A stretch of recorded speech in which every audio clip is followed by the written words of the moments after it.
ग्वालियर की सबसे बड़ी ग्राम पंचायत में सबसे बड़े घोटाले को अंजाम दिया गया है।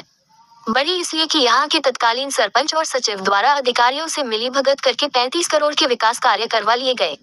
और यही नहीं, इन विकास कार्यों के नाम पर करोड़ों रुपए की बड़े पैमाने पर बंदरबांट की गई। हालांकि मामला खुलने के बाद सरपंच और सचिव को बर्खास्त कर दिया गया है, लेकिन आरोपी सरपंच और सचिव से करोड़ों रुपए की वसूली अब तक नहीं हो पाई है। जी हाँ, ये है बड़ेरा भारस ग्राम पंचायत, जो सरकारी दावों के मुताबिक सबसे खुशहाल और विकसित ग्राम पंचायत है। लेकिन क्या ये सचमुच इतनी विकसित और खुशहाल है? इसका जायजा लेने पहुंचे हमारे संवाददाता ने जब स्थानीय ग्रामीणों से चर्चा की तो पैरों तले जमीन निकल गई, क्योंकि यहाँ शासन द्वारा करोड़ों रुपए पानी की तरह बहाए गए। ये हुआ ग्रामीण जनता की भलाई और उनके जीवन को बेहतर बनाने के नाम पर, ग्रामीण क्षेत्रों में विकास के नए आयाम स्थापित करने के नाम पर। लेकिन कितना विकास हुआ ये तस्वीरों में नजर आ रहा है। बदहा स्कूल भवन, पीने के पानी के लिए तरसती महिलाएं और ग्वालियर का सबसे बड़ा भ्रष्टाचार तो केवल वृक्षारोपण के लिए 8 करोड़ रुपए से ज्यादा का घोटाला अंजाम दिया गया। जब हमने यहाँ के ग्रामीणों से बात की तो उनका कहना था कि यहाँ के पूर्व सरपंच सरबदी देवी और उनके पति पंजाब सिंह यादव द्वारा भ्रष्टाचार की सभी हदें पार कर दी गई हैं। वहीं अधिकारियों को की बार शिकायतें करने पर अब तक कोई कार्रवाई नहीं हुई है। अधिकारियों और जनप्रतिनिधियों के नेक्सस के तहत भ्रष्टाचार का सबसे बड़ा उदाहरण ग्रामीण क्षेत्रों में नजर आता है, क्योंकि यहाँ न तो मीडिया की पहुंच है और न ही वरिष्ठ प्रशासनिक अधिकारियों की मॉनिटरिंग। यही वजह है कि सरपंच सचिव स्तर पर भी बड़े पैमाने पर भ्रष्टाचार हो जाता है। यह अकेला ऐसा मामला नहीं है जो ग्रामीण क्षेत्रों में हुए फर्जी विकास कार्यों की पोल खोलता है। ऐसे न जाने कितनी ग्राम पंचायतों में हजारों घोटालों को अंजाम दिया जा रहा है। हालांकि कलेक्टरेट और जिला पंचायत के दफ्तरों में बमुश्किल पहुंचने वाली ग्राम पंचायतों की हजारों शिकायतें रद्दी की टोकरी में फेंक दी जाती हैं। मेरा नाम कल्याण सिंह गुर्जर है। और हम इस वक्त कौन से गांव में? जुजारपुर में जो समस्या है, क्या क्या समस्या है अभी? समस्या तो सर बहुत है कि ये वृक्षारोपण थे तो एक भी वृक्षारोपण नहीं है, और जो स्कूलों में जो बच्चे पढ़ते हैं तो वो भी स्कूलों में पानी गिर रहा है, पानी भरे हुए पड़े हैं, और नीचे चींटों के सांपों के घर बने हुए हैं। बच्चे कहाँ पढ़ेंगे? नहीं साहब, पेड़ आए ही नहीं, लगे ही नहीं है। पेड़ आएंगे कहाँ से?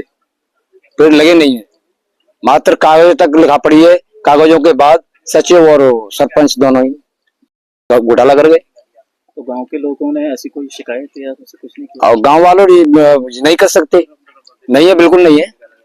हाँ, लेकिन हमने वोट देके यहाँ लगे। बिल्कुल, देखो आपको भी बताया हमने, कोई एक भी पेड़ मिला होगा? एक भी पेड़ नहीं है। बोर्ड लगे हैं बाकायदा। इसमें पानी की समस्या जो है, पानी नहीं आता है। मोटर फूकी डरी 2 महीने हो गए, पानी की समस्या हो गई। 2 महीने पानी नहीं आया। तो यहाँ सरपंच सचिव से किसी से शिकायत की आपने? ये न करी, सरपंच क्या करे? सरपंच की कोई चलदा नहीं देता है। कौन है सरपंच? है वो है बड़ा बाका, जुजारपुर का। क्या कहता है जब आप शिकायत करने जाती है तो?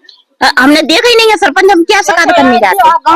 गाँव में नहीं आया। गाँव में नहीं आया? कितने साल हो गए बने सरपंच? 3 साल हो चली। 3 साल से गाँव में नहीं आए? नहीं आए। 2 साल की जरूरत और है बस। अच्छा। 2 साल और रह गई उसकी। तो कैसे फिर पानी समस्या जो आप कैसे दूर करती हैं, क्या करती हैं फिर? हेडपंप से जाते हैं। अच्छा। हारन में जाती है, हार से पानी लाती, शाम के मजदूर करके आते तब पानी भर के लाती। तो मोटर तो लगी हुई है? मोटर लगी है, फुकी डली है। कितने बोर है गाँव में? महंगे 2-3 बोर है, सो अपने बस मोटर डरी सरकार अपने घर के लिए चाहता है पानी। किसके घर के लिए जाता है? बड़े बड़े आदमी के लिए। अच्छा, उनके लिए मोटर डली? हाँ, उनके लिए। और आप लोग? हमारे लिए नहीं है, हम तो अपने चला के लाते हैं। अच्छा, आप हेडपंप चला के लाते? हाँ, एक भी आवास भी नहीं मिला हमारी भी। अच्छा। की तो साहब बहुत परेशानी है। अब हम काम पे खड़े जाते हैं, अब लेडीज है, कोई जे पर रही है, कोई भे पर रही है, ले वासन। हाँ, अब गरीब आदमी दबारे में है ना, अब खिंचते कहते सरपंचों को तो पता ही नहीं पड़ रहा। जाते तो सरपंचों को पता ही नहीं है, कहा सरपंच है कि नहीं है। सचिव भी होगा ना, सचिव भी है, सब है अंगी। अब कहे तो सुनते हैं, कोई सुनता नहीं है। हाँ, बस रह जाते हैं। कौन थी कहे जी सरकार बोल रहे है जी। अच्छा, हाँ, लोगों ने अपने डाल दिया बस जी, जाटम मल्ला का बोल रहे जी।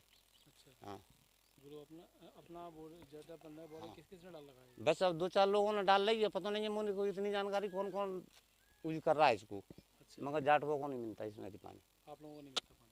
बूंद नहीं मिलती कहीं भी। बात शिकायत ये है कि बड़ेरा भारस पंचायत टॉप लेवल पर रही है पहले के समय में पूर्व सरपंच के द्वारा, लेकिन वो टॉप लेवल पे नहीं रही। उसमें इतना भ्रष्टाचार हुआ है कि उसमें एक व्यक्ति के नाम से 2-2, 3-3 जॉब कार्ड, ऐसे जॉब कार्ड कम से कम नहीं तो 400 से 500 के करीब होंगे, जो मैंने आज लिस्ट बना करके मैंने दी है। जिसमें कुछ मृत लोग भी हैं, उनके भी जॉब कार्ड चलाए गए हैं, और कुछ शासकीय कर्मचारी भी हैं, उनके भी जॉब कार्ड चलाए गए हैं। और सरपंच अभी वर्तमान में जो सरपंच है उसको भी हटा दिया गया था जिला पंचायत द्वारा। उसके द्वारा अभी हटाने के बाद 25 लाख रुपए की राशि निकाली गई है, जिसकी शिकायत हमने वरिष्ठ लोगों को कई बार कर चुके हैं, लेकिन आज तक कोई सुनवाई नहीं हुई है। उसमें इतने भ्रष्टाचार है सर। उसमें एक तो वृक्षारोपण सबसे बड़ा भ्रष्टाचार है, वृक्षारोपण के नाम पे जो 450 वर्ग के वृक्षारोपण होंगे, जो कम से कम 10 से 15 लाख रुपए के करीब को होंगे, जिसमें आज की कंडीशन में आप देखोगे तो 5% से ज्यादा वृक्षारोपण नहीं मिलेगा आपको। और सूची संलग्न सूची के साथ लगाए हैं, जो एक एक जॉब कार्ड मिल जाएगा उसमें सूची के साथ में। अब कहा तो गया है, देखते हैं क्या आश्वासन देते हैं। कहा तो गया कार्रवाई होगी, FIR के लिए दिया है मैंने तो। देखिए, बड़ेरा वायरस की पिछले थोड़े समय से शिकायतें आ रही थी, और फिर आप लोग को भी संज्ञान में है कि वहाँ के जो सचिव हैं, सहायक सचिव हैं और जो सरपंच है, तीनों को अपने अपने पदों से पृथक किया गया है। जो आप अभी वृक्षारोपण के संबंध में बता रहे हैं, एग्जैक्टली उसके संदर्भ में तो मुझे अभी जानकारी नहीं है, लेकिन और भी बड़ेरा वायरस की हम लोग को बहुत सारी शिकायतें प्राप्त हुई हैं, और उसको लेकर जिला स्तरीय समिति बनाई गई है। जिला स्तरीय समिति उसमें जांच कर रही है, चूंकि उसमें शिकायत के बिंदु बहुत सारे हैं, तो इसमें थोड़ा समय लगेगा। देखिए, अभी आपके माध्यम से हम लोगों को जानकारी लगी है, तो हम लोगों ने अपने DPRO साहब को इस पे इमीडिएट एक बार फील्ड में वास्तविक स्थिति क्या है उसकी जानकारी ले लेंगे, और यदि ऐसी स्थिति है तो हम लोग इस पे नियमानुसार कार्रवाई